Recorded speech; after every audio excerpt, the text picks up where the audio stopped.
আওয়ামী লীগ ও ছাত্রলীগের কর্মসূচির নামে নৈরাজ্য প্রতিহত করার ধারাবাহিক কর্মসূচির আয়োজন করেছে মহানগর বিএনপি ও মহানগর যুবদল।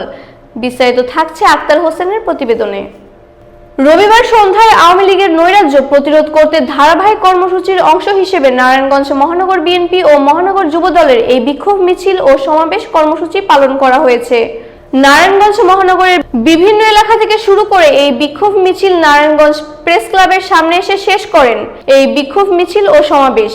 এ সময় উপস্থিত ছিলেন মহানগর বিএনপির সদস্য সচিব অ্যাডভোকেট আবু আল ইউসুফ খান টিপু, নারায়ণগঞ্জ মহানগর বিএনপির আহ্বায়ক অ্যাডভোকেট সাখাওয়াত হোসেন খান।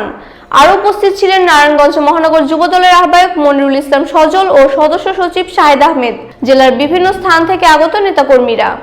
শেখ হাসিনা ফ্যাসিস্ট শেখ হাসিনা এই ছাত্রলীগ, যুবলীগ, আওয়ামী লীগ, স্বেচ্ছাসেবক লীগ দিয়ে গত 15 বছর এই বাংলাদেশকে একটি সন্ত্রাসের জনপদে পরিণত করেছিল।